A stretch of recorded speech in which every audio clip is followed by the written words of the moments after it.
Hello everyone, welcome to my YouTube channel. बेटा आज हम स्टार्ट करेंगे question number 5 of exercise 13.4। Question number 5 है a metallic right circular cone 20 centimetre high and whose vertical angle is 60 degree is cut into two parts at the middle of its height by a plane parallel to its base. If the frustum so obtained be drawn into a wire of diameter 1/16 centimeter, find the length of the wire. अब देखो बेटा, ये हमारे पास एक right circular कोन है। Right circular कोन होता है जो बेस के साथ 90 डिग्री का एंगल बनाए।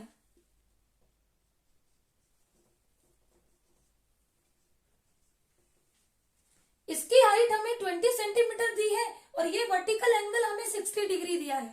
अब बेटा हमें क्या बोला कि अगर एक plane which is parallel to its base, इससे मैंने इस कोन को कट किया at the middle of its height, बिल्कुल इसके मिडल से, तो हमारे पास क्या फॉर्म हो गया? फ्रस्टम ऑफ कोन।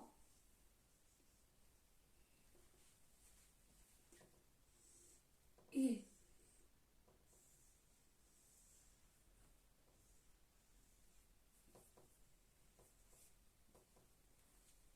अब देखो बेटा, अगर इस प्लेन ने इसको मिडल से कट किया तो इसका ये वाला पार्ट 10 सेंटीमीटर होगा और ये जो फ्रस्टम ऑफ कोन की हाइट है ये भी कितनी होगी? 10 सेंटीमीटर। अब देखो हमें क्या बोला है कि अगर हमने इस फ्रस्टम ऑफ कोन को रिकास्ट किया है एक वायर में जिसका डायमीटर हमें 1/16 सेंटीमीटर दिया है, तो हमें बताना है लेंथ ऑफ द वायर। अब देखो इसका यूज करके हमने बनाया वायर, तो volume of frustum of cone is equal to volume of wire. अब वॉल्यूम क्या होता है? 1/3 pi h into r1 square plus r2 square plus r1 into r2। तो हमें चाहिए radii of this frustum of cone, जो हमारे पास नहीं है। अब मान लूंगी ये वाली रेडियस r1 है और ये वाली रेडियस r2 है। गिवन क्या है? Height of cone is equal to 20 centimetre और वर्टिकल एंगल हमें कितना दिया है? 60 डिग्री। अब देखो बेटा, ये जो राइट एंगल होता है, ये जो परपेंडिकुलर है, ये इस वर्टिकल एंगल को बाइसेक्ट करता है। तो ये 30 डिग्री और इधर वाला भी 30 डिग्री। अब हमें चाहिए R1 और R2। ये देखो हमारे पास A O B C D, ये दो ट्राइंगल्स हमारे पास हैं। एक है हमारे पास AOB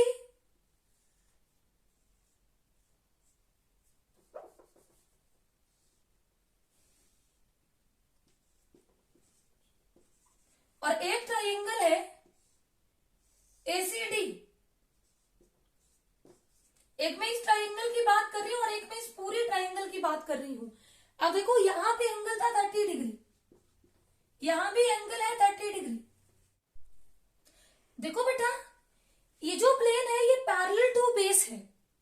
अगर ये प्लेन पैरेलल टू बेस है और यहाँ पे मेरा एंगल 90 डिग्री बन रहा है, तो बेटा ये लाइन पैरेलल है और ये वाला एंगल और ये वाला एंगल कैसे एंगल हो गए? Corresponding angles. जब दो पैरेलल लाइंस को एक ट्रांसवर्सल कट करे तो कॉरस्पॉन्डिंग एंगल्स क्या होते हैं? इक्वल। तो ये भी 90, ये भी 90। 90 के अपोजिट होता है hypotenuse. Side adjacent to 30 degree ये हमारा base and side opposite to 30 degree ये हमारा क्या हो गया? परपेंडिकुलर। वैसे ही 90 के opposite hypotenuse, side adjacent to 30 degree base and side opposite to 30 degree ये हमारा हो गया परपेंडिकुलर। अब देखो बेटा, इन ट्राइंगल AOB हमें क्या चाहिए? हमें चाहिए value of OB upon given क्या है? AO, that is equal to, अब देखो OB क्या है? परपेंडिकुलर और AO क्या है? बेस। परपेंडिकुलर अपॉन बेस होता है tan थीटा, और थीटा कितना है 30 डिग्री। अब OB अपॉन AO क्या है, हाइट ऑफ कोन, और हाइट ऑफ कोन हमें दी है 20 is equal to tan 30 degree पे होता है 1/√3।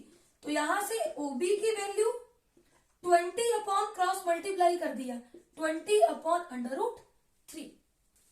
Again in triangle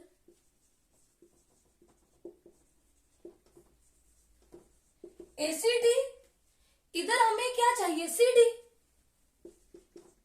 upon AC is equal to कितना आ जाएगा tan 30 डिग्री। देखो CD क्या है परपेंडिकुलर, AC क्या है बेस, तो परपेंडिकुलर अपॉन बेस होता है tan थीटा, और यहाँ पे थीटा कितना दिया है 30 डिग्री।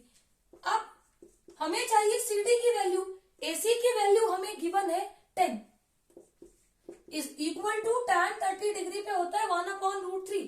क्रॉस मल्टीप्लाई करो तो CD कितना हो गया 10/√3। Let OB is equal to R2, OB को हमने R2 से रिप्रेजेंट किया, और इसकी वैल्यू हमने कितनी निकाली थी 20/√3, and CD is equal to हमने R1 से रिप्रेजेंट कर ली, और इसकी वैल्यू हमने निकाली है 10/√3 centimetre.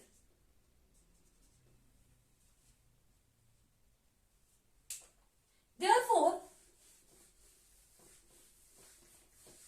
volume of frustum of cone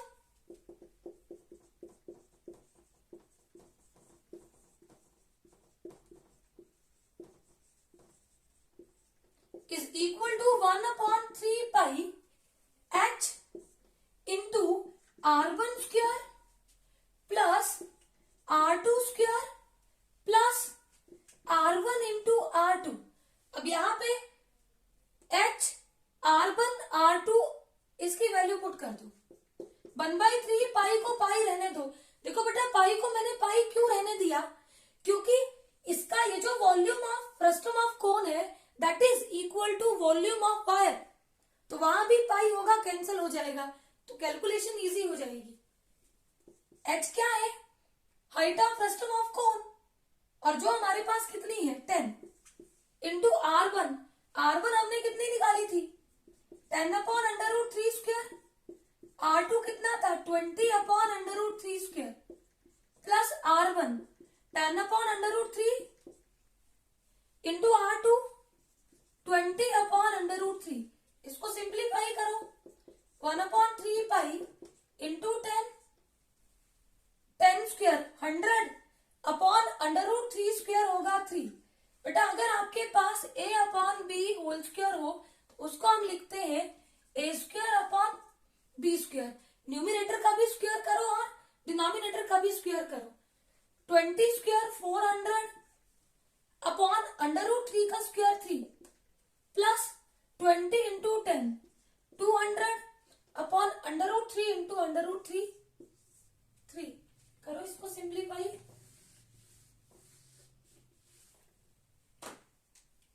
that is equal to 1/3 pi into 10। जब डिनोमिनेटर सेम हो तो एलसीएम होता है डिनोमिनेटर, और न्यूमिनेटर भी एज इट इज ऐड हो जाएंगे।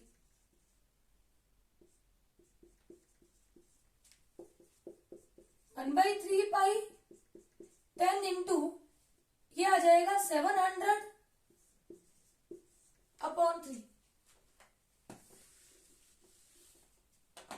That is equal to 7000/9 pi, volume है सेंटीमीटर क्यूब। अब देखो बेटा इस फ्रस्टम ऑफ कोन को रिकास्ट करके इस तरह की मान लो हमने वायर बना ली, ये जिसका डायमीटर हमें दिया है 1/16 सेंटीमीटर। अब देखो बेटा अगर इस वायर का डायमीटर है तो ये हमारी होगी in the shape of cylinder, तो जो वॉल्यूम सिलेंडर का होगा वही वॉल्यूम किसका होगा वायर का, तो दोनों को इक्वेट कर लेंगे एंड लेंथ ऑफ वायर हम निकाल लेंगे। Let L be the length of wire।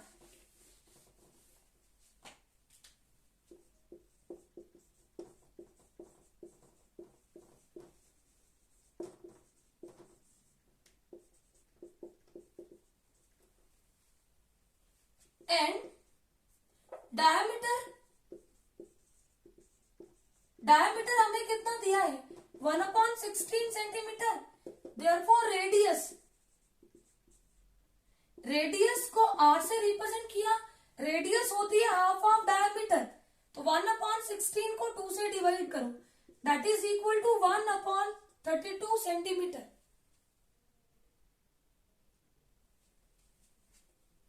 Therefore, volume of wire used is equal to pi r square h। जो बेटा वायर की लेंथ है वही उसकी हाइट है, तो h के प्लेस पे l लिखो, पाई को पाई रहने दो, 1/32 square into l as it is. इसको सिंप्लीफाई करो, that is equal to pi into l upon 32 का स्क्वायर होता है 1024। अब according to question, volume of, बेटा फ्रस्टम ऑफ कोन को रिकास्ट किया था वायर में, तो volume of frustum of cone is equal to volume of wire used. Frustum of cone का वॉल्यूम 7000 पाई अपॉन 9 और वॉल्यूम ऑफ वायर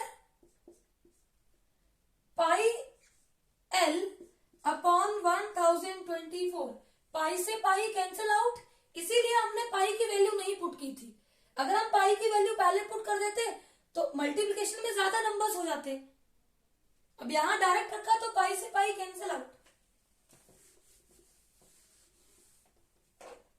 अब देखो बेटा, हमें चाहिए एल की वैल्यू, तो इससे यहां पे मल्टीप्लाई हो जाएगा, 7000 इंटू 1024 अपॉन 9। अब इसको मल्टीप्लाई करो, दैट इज इक्वल टू 7 से मल्टीप्लाई कर लो,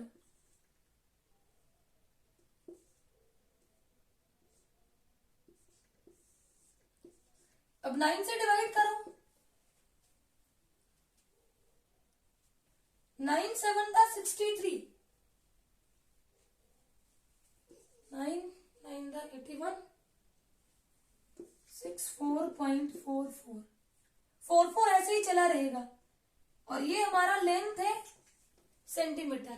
therefore length of wire L is equal to 7964.44 centimetre.